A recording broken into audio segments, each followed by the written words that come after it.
오늘 우리에게 주시는 하나님의 말씀은 마태복음 10장 1절로 15절까지 말씀입니다. 신약성경 마태복음 10장 1절로 15절까지의 말씀, 저와 한 절씩 교독하시고 마지막 절 함께 읽겠습니다.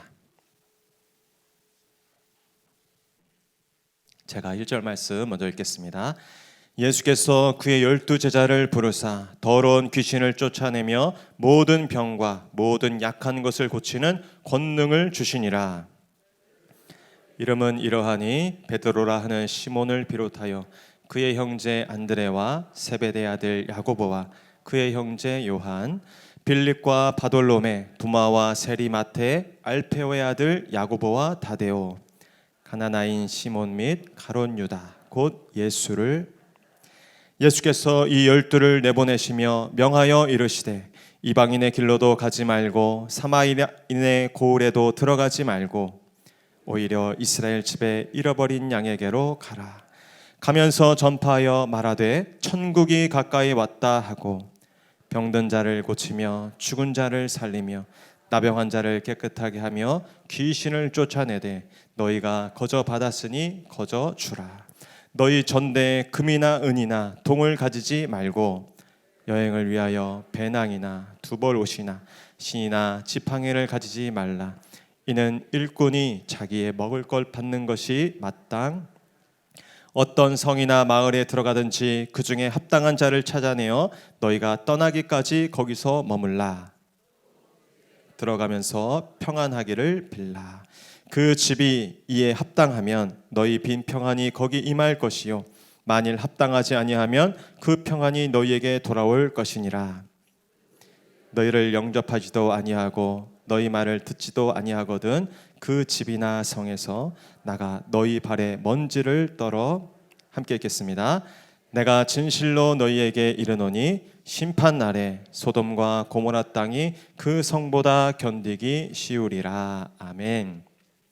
저는 오늘 제자를 부르사 권능을 주시니라, 제자를 부르사 권능을 주시니라 라는 제목으로 하나님의 말씀 전하도록 하겠습니다.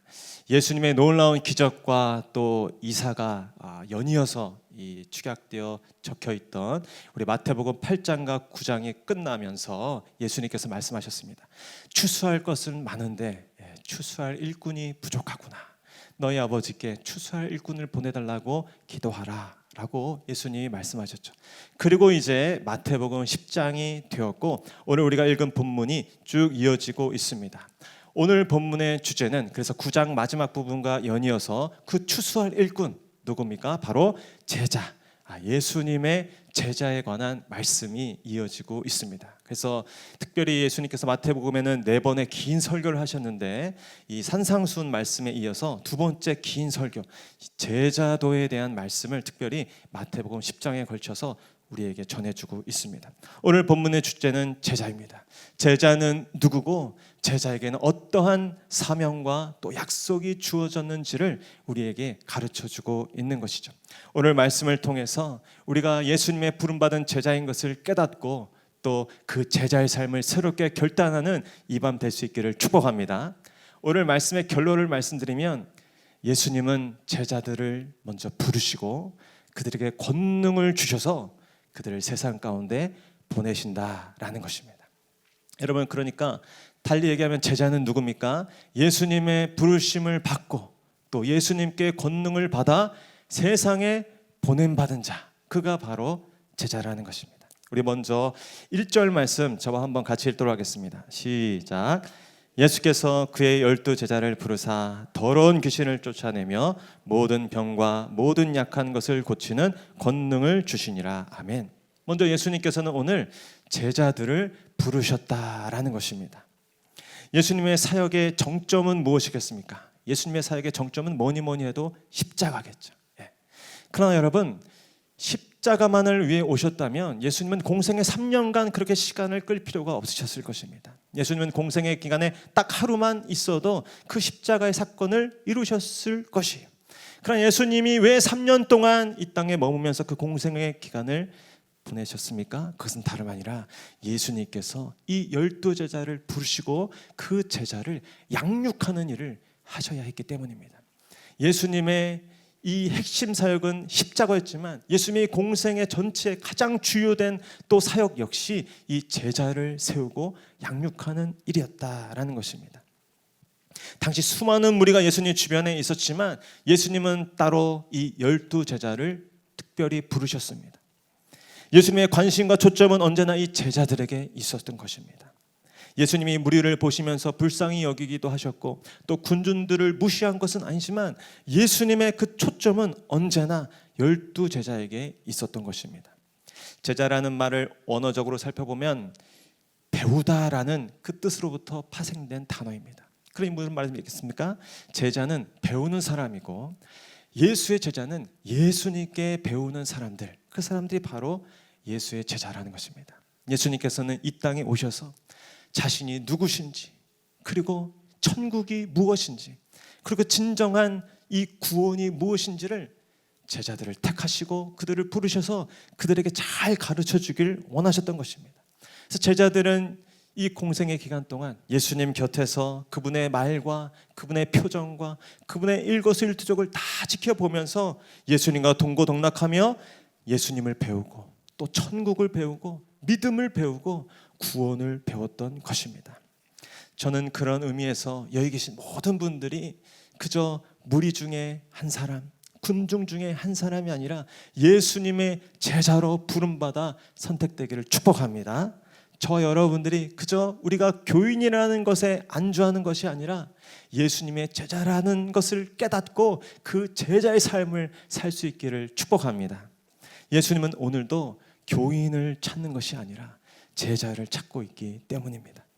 정말 인생의 길과 그 진리와 구원이 무엇인지 다른 곳에서 찾는 것이 아니라 예수께 나와 찾고 구하고 배우는 그 제자들, 그분의 삶을 본받는 예수님의 일꾼들이 되어서 예수님이 말씀하신 그 희어져 추수하게 된 영혼들을 추수하여 천국 곳간으로 드릴 그 하나님의 일꾼들을 오늘도 예수님은 찾고 계십니다. 오늘 본문에 보면 예수님은 특별히 12제자를 부르셨다고 하죠. 이 12이라는 숫자는 그냥 아무런 숫자가 아닙니다. 완전수이면서 특별히 이곳에서는 그 이스라엘 12지파를 상징하는 숫자로 쓰였습니다. 오늘 이 예수님께서 부르신 제자들의 이름도 쭉 나와 있는데 한번 다시 보겠습니다. 2절로 4절까지 말씀 한번 같이 읽겠습니다. 시작. 12사도의 이름은 이러하니 베드로라 하는 시몬을 비롯하여 그의 형제 안드레와 세베대 아들 야고보와 그의 형제 요한, 빌립과 바돌로메, 도마와 세리 마테, 알페의 아들 야고보와 다데오, 가나나인 시몬 및 가롯 유다, 곧 예수를 판자라. 아멘. 오늘 본문을 보면 제자들의 명단도 쭉 적어주셨는데 이 제자들의 명단을 볼 때 12제자들이 그렇게 특별한 사람들이 아니었다는 것입니다. 어부들이었고 세리들이었고 어떻게 보면 다양한 배경과 기질을 가진 평범한 사람들을 예수님은 제자로 부르셨다는 것입니다. 오늘도 예수님은 당신의 제자들을 부르고 계십니다. 2000년 전에 베드로에게 찾아가시고 마태에게 찾아가셔서 제자 삼으신 예수님은 오늘 그 12제자의 그 순교의 피를 통하여 그 제자들의 연쇄 반응에 의한 징검다리를 통해 오늘 그 제자됨이 우리에게도 전해졌던 것입니다. 예수님의 부르심에 순종한 그 12명의 제자들이 예수님의 이 지상 명령에 순종하였기 때문에 오늘 우리가 이렇게 하나님을 예배하고 또 예수님을 주로 고백하며 주님 앞에 나와 찬송하고 예배하는 예수님의 제자가 된 것입니다. 오늘 이 밤에 베드로를 부르시고 마태를 부르신 예수님이 저와 여러분도 당신의 제자로 부르셨음을 다시 한번 깨닫고 발견하게 되는 은혜가 있기를 축복합니다.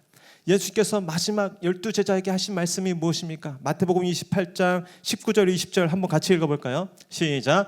그러므로 너희는 가서 모든 민족을 제자로 삼아 아버지와 아들과 성령의 이름으로 세례를 베풀고 내가 너희에게 분부한 모든 것을 가르쳐 지키게 하라. 볼지어다 내가 세상 끝날까지 너희와 항상 함께 있으리라 하시니라. 아멘. 여러분 확인하셨죠? 예수님은 12제자에게 가서 교인을 삼으라고 말씀하지 않으셨어요. 가서 제자를 삼으라고 말씀하셨습니다. 그렇기 때문에 우리가 교회를 다니지만 우리는 교인을 넘어서 예수님의 제자로 부름받아서 지금 이 자리에 있다는 사실을 분명하게 깨닫게 되시기를 축복합니다.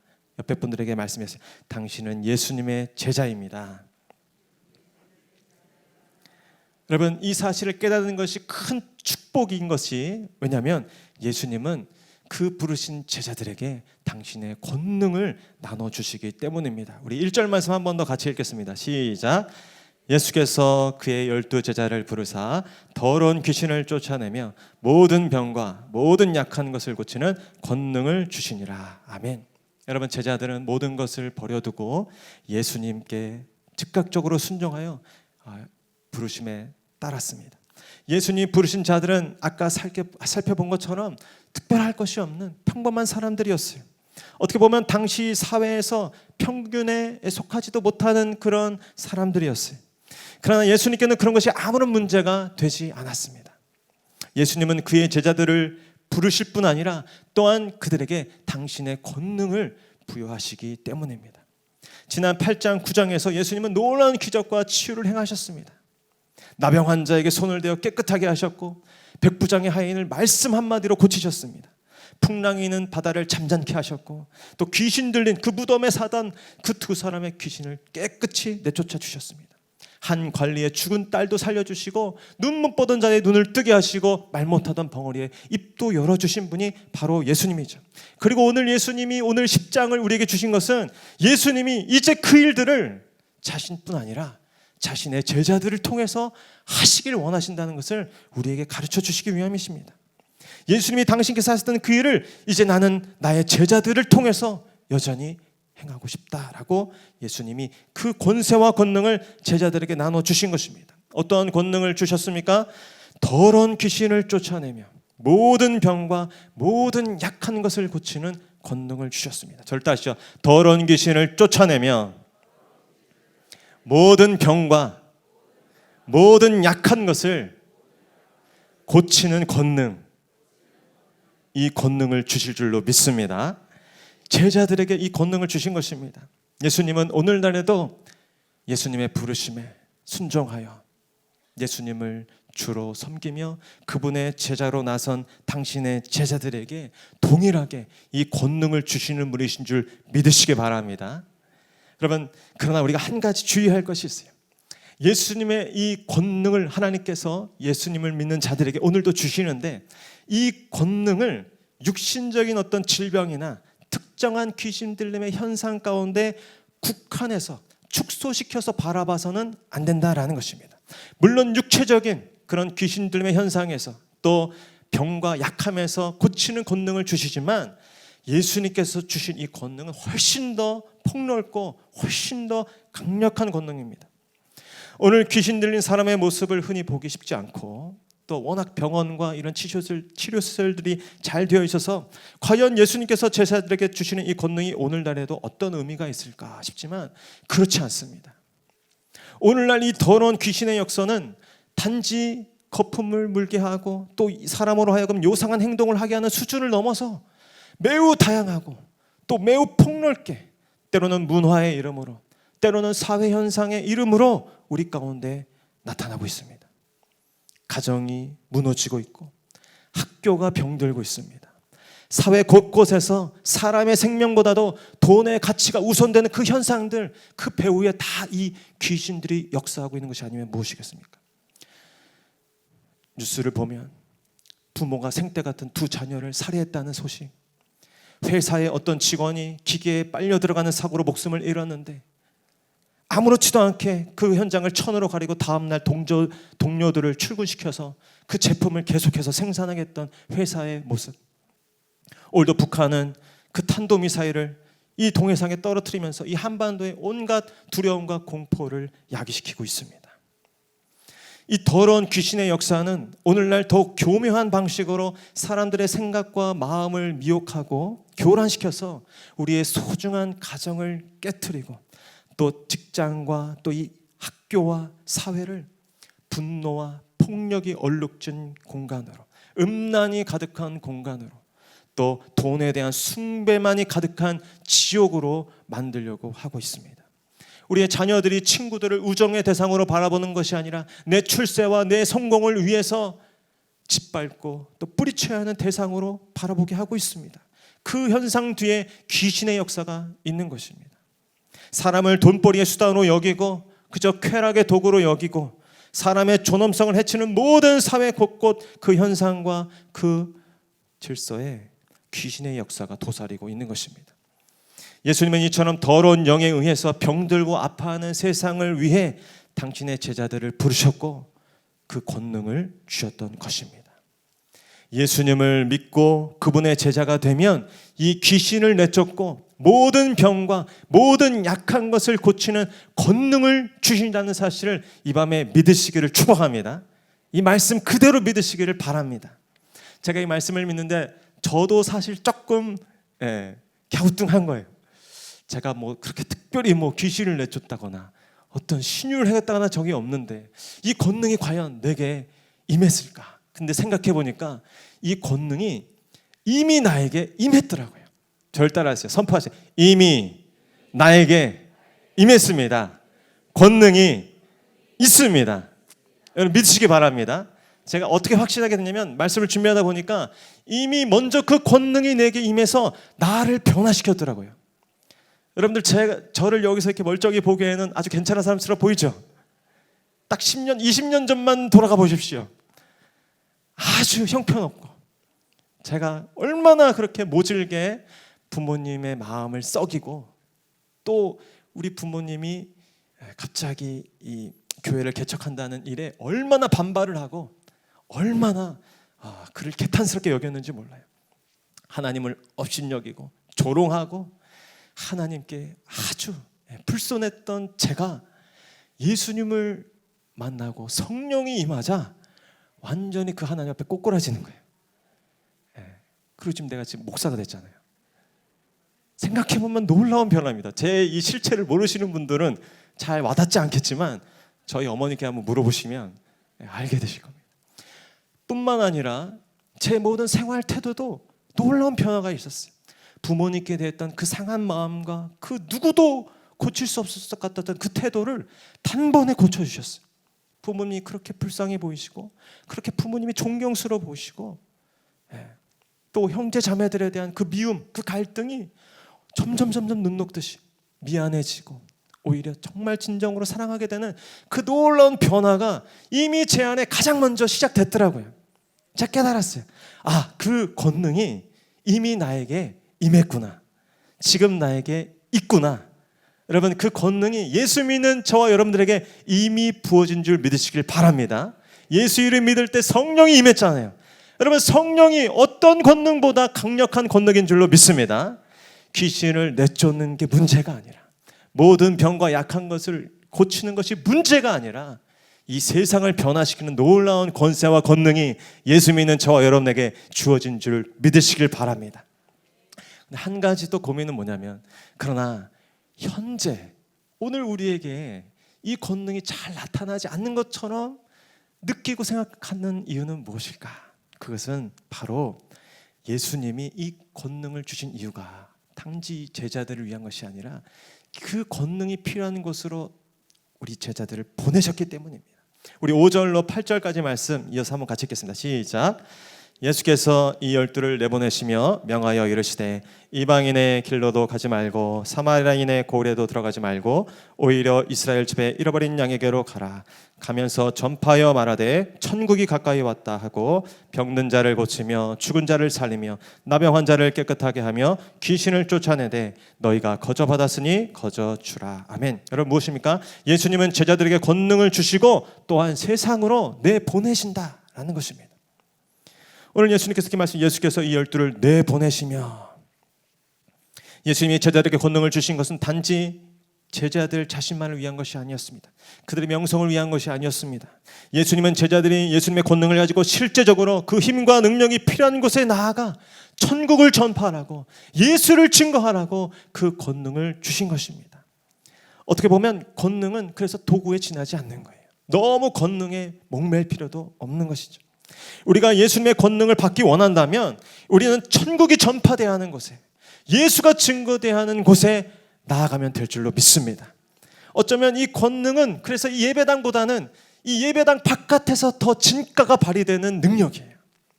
그런 의미에서 저는 생각됩니다.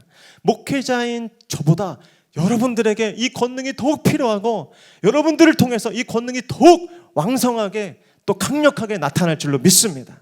왜냐하면 여러분은 치열한 삶의 현장 가운데 정말 귀신이 난무하고 정말 이 세상의 병듦과 약함이 가득한 삶의 현장 가운데 제가 아니라 여러분들이 나가지 않습니까? 그렇기 때문에 여러분들에게 예수님께서는 더욱 이 권능을 주실 것이고 여러분들을 통해 훨씬 더 이 권능이 나타날 확률이 많습니다. 예수님께서는 제자들에게 이방인과 사마리아인의 고울에 앞서 이스라엘의 잃어버린 자들에게 먼저 가라고 말씀하십니다. 유대인들은 이방인들보다 어쩌면 더욱 예수님의 제자들에 대해서 분노하고 더 강한 반발감을 보일 사람들이었어요. 사도 바울도 곳곳을 복음 전할 때 따라다니면서 괴롭히는 사람들도 바로 유대인이었어요. 그러나 예수님은 그들을 향해 먼저 나아가야 한다고 말씀하십니다. 그들에게 나아가서 복잡한 말을 하라는 것이 아닙니다. 천국이 가까이 왔다라고 선포하라고 하십니다. 저를 다시요. 천국이 가까이 왔다. 천국이 가까이 왔다. 아멘. 세상 가운데 나아가서 복잡한 말을 할 것이 아니라 천국이 가까이 왔다라고 선포하라고 하십니다. 어둠의 영에 사로잡혀 죄의 종로로 타며 귀신의 종로로 타는 이 세상 가운데 나아가 천국을 선포하고 예수님과 함께 이미 시작된 그 나라를 선포하라는 것입니다. 그때의 병자가 고침을 받고 죽은 자가 살아나며 나병 환자가 깨끗하게 되고 모든 귀신이 쫓겨가는 권능이 나타날 것입니다. 여러분들이 속한 가정과 가문에 천국의 대사로 나아가시기를 축복합니다. 그 부르심과 사명을 가지고 나아간다면 여러분들을 통해 모든 지옥의 문들이 닫히고 천국의 문들이 활짝 열리는 역사가 나타날 줄로 믿습니다. 여러분들이 속한 그곳에 예수 제자로서의 분명한 정체감을 가지고 나의 목적은 단지 돈 버는 것이 아니다. 나의 목적은 단지 출세하고 승진하는 것이 아니다. 그러한 자세로 직장에 나아가 천국을 선포하는 예수님의 사람으로 살아갈 때 온갖 더러운 악한 영의 지배가 다 드러나게 될 것입니다. 다 들통나는 역사가 나타날 것이고 그때 여러분들이 강력한 하나님의 권세로 나아갈 때 그 모든 귀신의 역사가 떠나가고 하나님의 공의와 정의가 그 땅 가운데 임하는 것을 보게 될 줄로 믿습니다. 여러분이 나아가는 곳에 천국이 가까이 나오고 천국 임하는 역사가 나타날 것입니다. 여러분 오늘부터 그래서 결단하십시오. 여러분의 가정에 그냥 좋은 아빠, 좋은 엄마, 좋은 딸, 아들로 나아가는 것이 아니라 예수님의 제자로 나아가기를 결단하시기를 축복합니다. 여러분 단지 직장이나 회사원이 아니라 예수님의 제자로 나는 천국의 전파자로 이 천국의 이 대사로 나는 이곳에 나아간다 라는 마음으로 일하시고 또 결단하시기를 축복합니다. 놀라운 일들이 일어날 줄로 믿습니다. 귀신의 역사가 들통나고 떠나가는 역사가 나타날 줄로 믿습니다. 모든 약한 것과 모든 병든 것이 여러분으로 말미암아 치유되고 회복되고 고침받는 역사가 나타날 줄로 믿습니다. 여러분 우리가 부흥의 사주가 얼마나 많은 은혜를 받았습니까? 이 은혜를 그저 우리만 받고 끝나라고 주신 것이 아닐 것이에요. 그리고 저는 도전받은 것이 있어요. 우리 부흥의 강사님들이 얼마나 말씀을 잘 전하시고 또 그 간증이 얼마나 또 감격적인지 여러분 저도 도전을 받았어요. 단지 저 강사님들의 간증을 은혜 받으며 사는 인생이 아니라 내 삶 가운데 나의 간증, 나의 스토리를 가지고 살리라. 예수 믿는 제자로서 예수의 이름으로 천국을 전파하는 그 삶 가운데 예수님께서 이렇게 놀라운 권능의 역사를 일으키시는데 내 안에 계신 그 권능의 이름으로 나아가서 나도 그 간증과 스토리의 주인공으로 살리라. 이 붕괴 가운데 그런 결단이 있었습니다. 저 여러분에게도 그러한 결단이 있기를 축복합니다. 그래서 남이 만난 하나님, 남의 삶 가운데 역사한 그 권능이 아니라 바로 오늘 여러분의 삶의 현장에서 생생하게 나타나는 그 하나님의 역사, 그 천국의 역사, 귀신이 떠나가고 병이 고침받고 약한 것이 치유되는 놀라운 일들이 그 간증과 스토리가 여러분의 삶 가운데 나타나기를 축복합니다. 마지막으로 예수님은 그 제자들에게 무엇을 약속하십니까? 제자들의 먹을 것과 거할 것을 보장해 주십니다. 우리 9절로 15절까지 한번 같이 읽겠습니다. 시작. 너희 전대에 금이나 은이나 동을 가지지 말고 여행을 위하여 배낭이나 두벌옷이나 신이나 지팡이를 가지지 말라. 이는 일꾼이 자기의 먹을 것 받는 것이 마땅함이라. 어떤 성이나 마을에 들어가든지 그 중에 합당한 자를 찾아내어 너희가 떠나기까지 거기서 머물라. 또 그 집에 들어가면서 평안하기를 빌라. 그 집이 이에 합당하면 너희 빈 평안이 거기 임할 것이요 만일 합당하지 아니하면 그 평안이 너희에게 돌아올 것이니라. 누구든지 너희를 영접하지도 아니하고 너희 말을 듣지도 아니하거든 그 집이나 성에서 나가 너희 발의 먼지를 떨어버리라. 내가 진실로 너희에게 이르노니 심판 날에 소돔과 고모라 땅이 그 성보다 견디기 쉬우리라. 아멘. 많은 내용이 있지만 짧게 요약해서 말씀하면 이겁니다. 예수님은 그의 제자들을 홀로 두지 아니하시고 그 제자들의 먹을 것과 또 거할 곳을 보장하시고 또 마련하신다라는 것입니다. 그러니까 그 예수님의 이 약속을 믿고 그 세상 가운데 두렵지만 그럼에도 불구하고 나아가라라는 것입니다. 예수님은 제자들에게 전도여행 나갈 때 전대나 두버릇이나 아무것도 가지지 않아도 된다고 말씀하시면서 일꾼이 자기의 먹을 것 받는 것이 마땅하다라고 말씀하셨습니다. 예수님은 악동 고용주가 아니십니다. 예수님은 자신의 일꾼인 제자들의 삶을 책임져 주시는 분이신 줄 믿으시기 바랍니다. 우리가 살면서 늘 하는 걱정이 무엇입니까? 먹을 것에 대한 걱정, 또 거할 곳에 대한 걱정이 대부분이지 않습니까? 그러나 여기 그 모든 우리의 인간의 숙명과도 같은 그 먹을 것에 대한 걱정, 거할 것에 대한 걱정을 이제 내려놓을 수 있는 비결이 있습니다. 바로 예수님의 제자로 사는 것입니다. 여러분, 우리가 우리의 먹을 것, 또 우리가 거할 것 걱정하면 그 걱정의 종이 돼서 평생 노예로 살아갈 것이. 그러나 역설적으로 우리가 예수님을 걱정하고 그 천국을 걱정하고 복음을 걱정하면 우리의 나머지 모든 걱정은 예수님이 담당해 주실 줄로 믿습니다. 이것이 원리입니다. 바라기는 우리 성도님들이 이 원리를 깨닫게 되시기를 축복합니다. 너무 늦지 않게 우리 자녀들도 이 원리와 비결을 깨달아서 일평생 염려와 고민의 종으로 살아가는 것들이 아니라 어떻게 보면 거룩한 하나님 나라의 종으로 살아가는 우리 모두가 되기를 축복합니다. 예수님은 우리에게 그래서 너희는 아무것도 염려하지 말라고 말하실 수 있는 유일한 분이신 것입니다. 그분 안에 우리의 모든 쓸 것과 입을 것과 먹을 것과 거할 것에 대한 차고 넘치는 대책과 대비가 있는 줄 믿으시길 바랍니다. 결론입니다.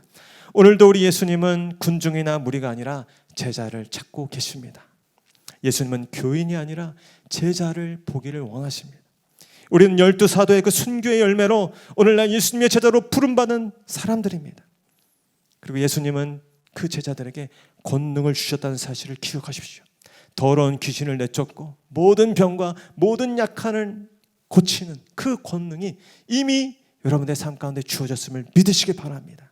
그 권능을 확인하기 원하시면 그 예수님의 힘과 능력이 필요한 곳으로 나아가십시오.